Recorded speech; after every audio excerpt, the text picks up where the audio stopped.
Thank you, Mr. Seeley. I'm going to listen to it. I'm going to leave it in there. Yes, why not? That's so funny. I like that one. Hello, Airdrie. How are you today? Do you see who I'm with right now? Heather. We're going to chat with Heather today. And before then, I just want to ask, have you gone to vote? Have you voted yet? If you've not done so, early voting has started. Please go vote. You need to vote. And if you are not sure, you can go on the City of Airdrie's website, check out all the candidates. And you can also go to my Instagram page and check them all out because I've interviewed most of them by now. So check them out and decide whose values matches with yours and go with them. So on that note, help me welcome Heather. Hello, Bella. Thank you for God. having me. We are so long overdue. Oh, I've been looking forward to this. Thank you so much for taking the time out. I know this time around it's so busy. Like it's very close to the time and you still took time out on a holiday to come and sit with me. So I'm very grateful. I'm grateful. Thank you for taking the time and thank you for being such an advocate for people to get out and vote. You've mentioned like, hey, there's advanced polling. Yeah. Election day is October 20th. But as you pointed out, it's so important to get out and vote. And last election, Airdrie had less than 22% of eligible voters show up. And this is one of the most high-stakes elections we've ever had in this city. It is critical that if you have not voted, that you show up. You need to bring ID and you need to get registered. You can register on site, but just know it might take a few more minutes. Okay. So if you can advance vote, do it because it will save you sanity and time. But October 20th is going to be a big day, and if that's the day you've got to vote, that's the day you've got to vote. And if I could shamelessly say this, because voting is so important, legally in Alberta, if you need to vote and you have to work that day, by law, your employer has to give you time to go and vote, either at the beginning of your day, at your lunch break, or at the end of your day. So you need to know your rights, and your right is to vote on election day. So make sure that if you need a little bit of time away from your job on Monday, please ask for it, please take it, advocate for yourself, because it's the only way you can advocate for the city. I love it. Thank you so much for that because some people don't know this. And they might think, oh, well, I'm working so I can't vote. But see, now you can vote. No excuse for you. So, Heather, who's Heather? I want to know about Heather. Who's Heather? Because I just see you lightly and that's it. So yes, because we're always moving and shaking in this city. And it's funny because there are so many leaders in Airdrie, and I am a firm believer in leader without a title. And so you're a leader because here you are taking people like us, like dozens of us, there's so many candidates, and you're putting us out there, you're trying to inspire people to vote. But teachers are leaders. People who go through the park and pick up waste, they're leaders. I see myself in some ways as a leader too, but I feel like I'm more of I just like to be around people, and we look at skill sets and we lift each other up. And I always talk about a rising tide lifts all ships. So when we look at each other's strengths and we elevate those strengths, we elevate our community. So that's foundationally where I come from.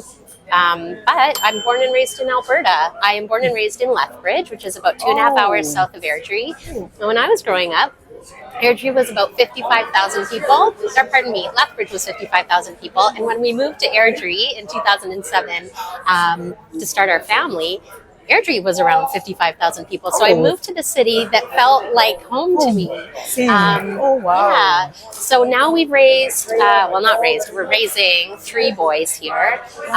Boy, mom. Yes, all boys. Yes. I used to always say, like, why hasn't God given me a daughter? And now that I know my 3 boys, I'm like, oh, yeah, I know why. I'm meant to be a boy mom, through and through. Wow. And I love it. And I love my boys. Yes. It's so different. All right. So it's life. But yeah, we've been raising our family here. We love it here. I work full time. I've had a career that's been really wonderful that I've been so grateful for.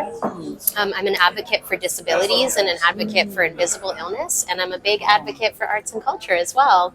Yeah, so that's why I see you at those programs a lot. Yes. Really. Oh, wow. Yeah. That's really beautiful. Thank you for sharing that with us. So I know you've been doing all these things in the city. So why now? Why do you want to be the mayor of Airdrie now? Because you could make an impact on your own with what you're doing right now. So why the next level? There's got to be a reason. And thank you for that question, because it's a big deal. The mayor role, in some ways, I think people go, it's the mayor. But in my mind, I go, well, a mayor is just one of 7 votes. We have the same power in a mayor seat that we do in a council seat. The difference is the mayor sets the tone. The mayor sets the culture of council and the next 4 years or longer, depending on what people, want to have happen. Yeah. So for me, I've had a wonderful working relationship with Mayor Peter Brown.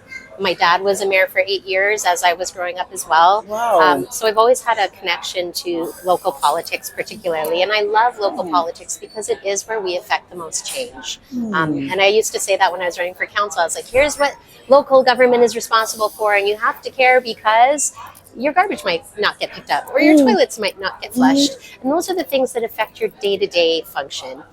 So for us, it's been an amazing 4 years. We've got a lot done. We've had a lot of challenges, but Mayor Brown decided to step away, and we kind of were all surprised by it. He didn't tell anyone, so we were all surprised.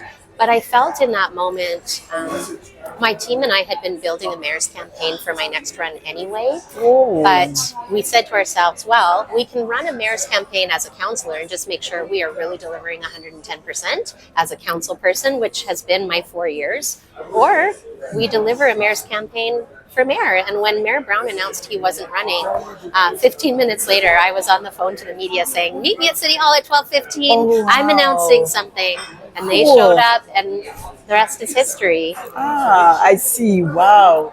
So that's the surprise. I was surprised. So I was like, oh, okay, I didn't know that. But yeah, that was great. So Heather, we are curious. I'm sure you've been talking about it on different platforms. Can you please let us know where you're running on? What are your things that your meat and potatoes? And thanks for asking that too, because there's so many things, and especially once you're on council, you go, wow, there is so much more than you ever could have imagined that we have to touch on every day in this role. So it was important to me that when we distilled down our focus areas, and for my platform, I call them my focus areas because I want to focus on them, but they're not everything, but they affect everything. So a big one for me has actually come from a very big business background. So I work full time. My job is to work with businesses every single day and consult with them on how to make huge business decisions around mergers and acquisitions and joint ventures and compliance and credit risk and just really big, game-changing, geopolitically affected situations. And that's what I do every day. So I have big relationships with third-party private business, but I'm also in my day-to-day job required to deliver on time, deliver on budget. I'm also required to overachieve in my targets all the time. So urgency is important to me. And I think in municipal government, we kind of lose that sense of urgency sometimes because red tape gets in the way. And it's not a criticism on anyone. It's kind of just how the beast has been moving. So when I look at my focus areas, I go, what can I do to make Airdrie better?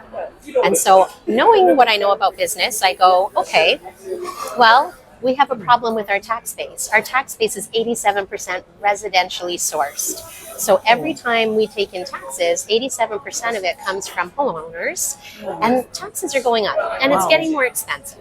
So 13% of our tax base at the city, and we do get money from other things, user fees and funding from other levels of government, but most of it comes from property taxes. So 13% of our tax base comes from commercial and industrial taxes. So to compare that, Calgary, to the south of us, has a 22% industrial base. So we're at 13 for commercial and industrial combined.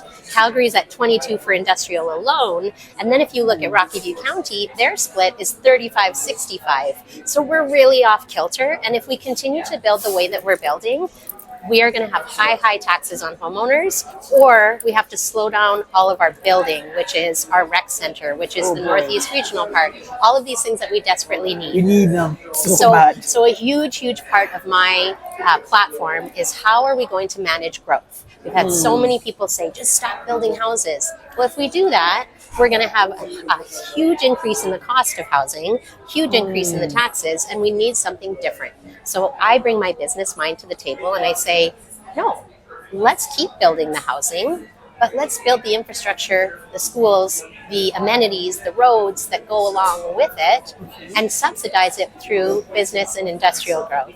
So if we aggressively grow the business, it means that the pressure's off the housing, and we can still take care of our city, we can still build the things we need without overcrowding everything and putting limitations on everything. So growth is really important to me. Tied into that is economy. So an economy in Airdrie is really critical to me in terms of creating jobs, which we do by attracting those businesses I just talked about. But economy is also important because it allows people to gain back their quality of life. And what that means is less people driving to Calgary or driving north to get work. If we create more jobs here, it's not just for parents or adults, it's also for the youth, and they need work. My 17-year-old could not get a job the last 2 summers because there just weren't any to have. And I hear parents say the same thing all the time. There's no work for kids. What are we going to do about it? How are you going to solve for it? Well, we attract business here. So from an economic standpoint, I believe that we need to create spaces. We need to develop land, develop infrastructure to create business where people can actually work here, and they're not spending an hour going into Calgary, an hour coming back, spending their hard-earned money in Calgary because they're already in Calgary. Like, let's keep the dollars at home. Let's keep the dollars at home. So that's a big one for me as well. I also talk about healthcare, and I want to be clear because everybody knows, we all know now, everyone in Airdrie knows the speech. It's not municipal, it's provincial. However, we need municipal leaders who want healthcare services expanded here very badly. They have to want it. If they don't want it, there's no advocacy for it here. So does Airdrie need a trauma center like Peter Lougheed, like Foothills? No, we don't. We don't need that. But what we could do is focus on what the Airdrie Health Foundation has recommended, which is a Sturgeon County-style hospital. It's a small H hospital is what I call it. That gives you things like an emergency department. It gives you things like a diabetes clinic or, I don't know, a dialysis clinic, because how many people drive into Calgary 3 or 4 times a week to get kidney treatment because we don't have the facilities here. And then we have one blood lab here, and that one blood lab is so overserved, you have to book weeks in advance, or you go into Calgary. So we're underserved for the size that we are, and we already, as Airdrie, get so many people coming up from Calgary, coming from Chestermere, coming from Cochrane, using our facilities. They're oversubscribed. We are too big, even for our own size, let alone everyone else that's coming in. So from a healthcare standpoint, there's that. I also really believe that we need to get a hospice here for people that need that care. Can you imagine dealing with a loved one who is struggling with their health or at end-of-life care, and they have nowhere to go in Airdrie, so you're commuting several times a day to Calgary or elsewhere to be with them when they need your love and support. So that's huge for me as well. Mental health is big, of course. We talk about that a lot, but for me, mental health is obviously in a lot of ways a medical consideration, but it's also about meeting basic human needs. Do people have access to food? Do people have access to a safe home? Can they get to school or work? Just basic human needs. I know for me, in my time, when my basic human needs haven't been met, my mental health is gone. And I know most humans are the same way. So that's big. Obviously, we want to advocate for schools. My oldest is in grade 12. Teachers are striking right now. Some of his classes have over 50 kids in them. And what are we supposed to do with that when you want your kid to make it into a college or university one day, and they're struggling to get the care they need because their teachers are overworked and their staff are undersubscribed as well in terms of what they need. So yes, that's not a municipal thing, but our advocacy efforts always have to be consistent and they have to be loud, and we need to be able to collaborate. So there's that. And then the other thing I talk about is just in general, transit. We need to improve our transit. I could get into that for forever, but I'll just tell everyone, go look at my website. I am the one council member currently sitting who has been aggressively advocating for transit for post-secondary students and for seniors. We've got to look at the rates we're charging seniors.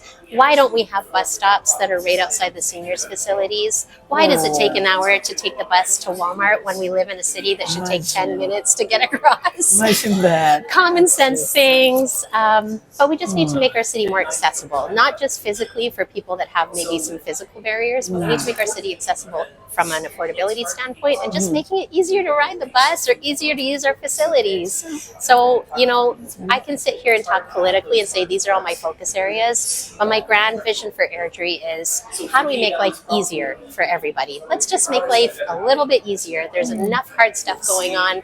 Affordability is hard. Groceries are expensive. Oh my. But, we can't change that. We can't change the price of houses. We can't change the cost of groceries, but we can change the small quality of life things. And that's what my platform is all about. How do we keep people working here? How do we keep people living here? How do we keep people happy and safe? That's what it's all about for me. Wow. Wow, Airdrie, you've heard it all, okay? And I'm sure there's more, so you have to go and visit her platforms. So you're on Instagram, Yes. Facebook. Yes, TikTok, Reddit, and I have a website, heatherspearman.com. There you go. So wherever you're comfortable going on social media, she's there. And if all fails, you can go on the city of Airdrie's, airdrie.ca, and check her out. Yes. So are there any last words you want to tell? Because it's 7 days to the main. Yes. Any last words you want to tell Airdrie before they head out to the polls? I do. Yeah, thank you. So as we talked about at the beginning, voting is so important. This October 20th, please show up to vote and don't wait till the last minute because things come up. Your car breaks down, your kid gets sick. Please don't wait. Please vote. Bring 2 friends. We need the best voter turnout we've ever had. Oh, yes. Airdrie, I love this city. I am so passionate about it. I've been here for 18 years. I want us to be successful. We deserve someone with vision. We deserve someone with accountability, and we deserve someone with integrity. It's more than just a resume to run for mayor and be elected mayor. You need someone who can get it done. And October 20th, I hope that you choose Spearman like the chewing gum, for mayor. Thank you. Go. And thank you, Bella. Thank you that we finally got to do this. And I've also heard more of what you're running on. It's beautiful. Thank you so much for taking the time to do this. And as you said to them, I like that. Make it like a friends thing. You come with a friend or two. Take a date out and go vote and do whatever. Go get coffee or something. Have fun with us, okay? Yes. But whatever you do, vote. You need to vote. Yes. So you have a choice to vote about six candidates for council. Yep. And then 1 for mayor, okay? 1. So make sure they are aligning with your values and vote. See you later, Ed. Up my son's album. Thank you, Mr. Seeley. I'm going to listen to it. I'm going to leave it in there. Yes, why not? That's so funny. I like that one. Bye, Airdrie. That was so cool.